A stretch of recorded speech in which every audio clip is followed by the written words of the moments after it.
As a recovering perfectionist, I have a few thoughts for people who feel overwhelmed by making wellness choices.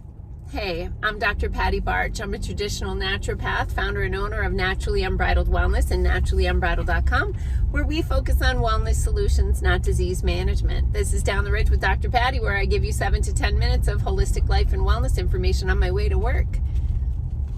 This is not medical advice. This is for entertainment purposes only. Nothing I say is true. Don't listen to me. So I have a lifelong struggle with perfectionism, and I think there are some misconceptions about perfectionistic people.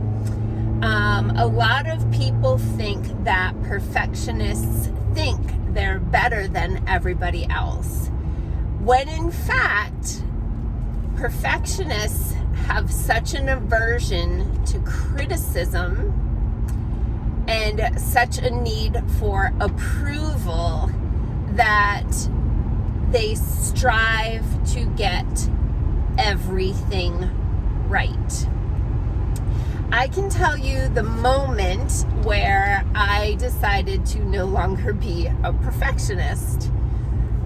Feels like the camera's like a little weird today. Maybe there's a smudge on it, so sorry. But it's good for fine lines and wrinkles. So when I decided to stop being a perfectionist, it was early in my founding of Naturally Unbridled. Originally, I was doing, I targeted my programs to equestrian women, and that's kind of where the name came from, but it's not a great niche, by the way. Equestrian women spend all their money on their horses and neglect themselves almost entirely, and I had to broaden. But anyway, I had gone to an event and I was doing a drawing, and I had said that I would do a video announcement of the person who won the grand prize or whatever. And I remember I was living in New Hampshire and I was in the guest room that I used as my office, and I was trying to record the video announcing who the winner of, I don't know, a copy of my book or something. And I did over 80 takes.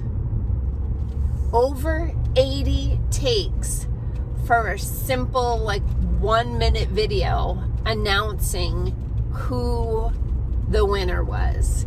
And when I was done with that, I was like, okay, I am no longer a member of the Perfectionist Club. I am signing up for the Good Enough Club. And while I still struggle with perfectionism, I mean, I was so bad, excuse me, I was so bad. My mother used to call me Perfect Patty because I was like always trying to get everything perfectly right. And that's everything from like academic type stuff to also like behaving a certain way, right? Like conform.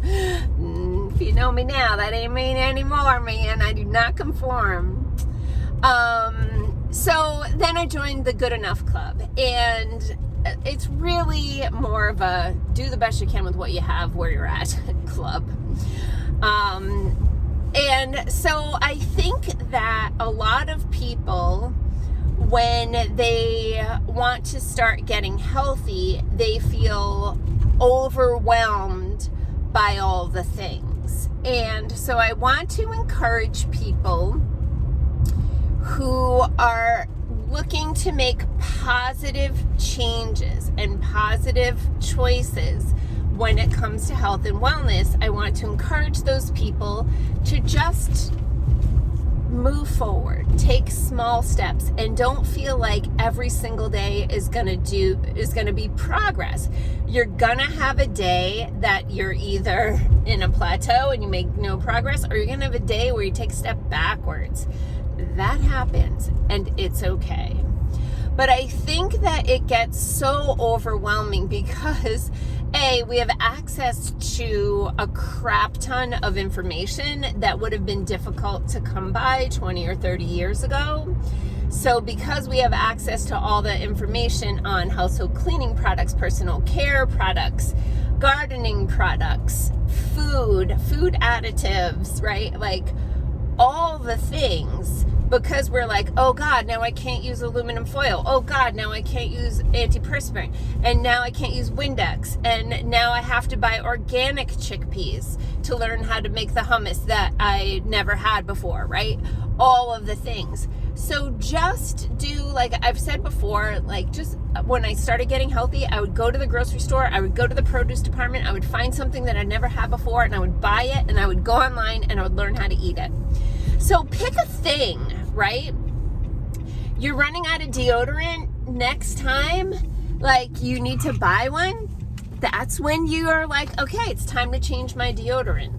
The holidays are coming. They're not, right? We're not in the winter holidays yet, but for example, the holidays are coming or your birthday is coming and people are like, oh, what can I get you for your birthday? And you're cooking on Teflon pans. Might be a good time to upgrade to cast iron or get some stoneware or some glass baking dishes, right? Like make those transitions over time. I would go through fits and spurts where I would like purge a whole bunch of stuff like, oh my God, no more Teflon cookie sheets and get rid of all of those. And then I would go through phases where I would just replace a crappy product with a healthier choice. Again, I've said this a bunch of times, the EWG Environmental Working Group, EWG.org is such a tremendous resource. A lot of their stuff is free, but I do recommend like throwing them a few bucks to help support the work that they do so that you can learn what type of shampoo and deodorant and sunscreen or those sorts of things that you need. One final note on deodorant. We do recommend deodorant. However, never wear antiperspirant. Dude, antiperspirant is so toxic and you're putting it right over some massive lymph nodes in your body. So you're giving it pretty good access to the rest of you. So pitch the antiperspirant, and you might have to test drive some different natural deodorants because some of them are horrible.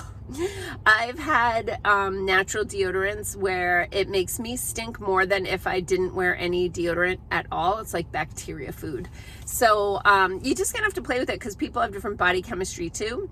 I think the one thing that should be the easiest thing for every single person to do, to like, if you're just gonna do one thing for your health, is to drink enough water.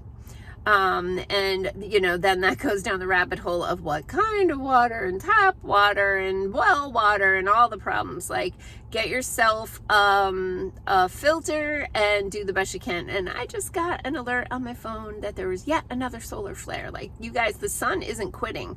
I haven't been posting about it. The aurora were amazing. It was kind of the precipice of the whole thing, but the sun is still very active and still spitting at us on a regular basis. So if you're still feeling a little off, that's why.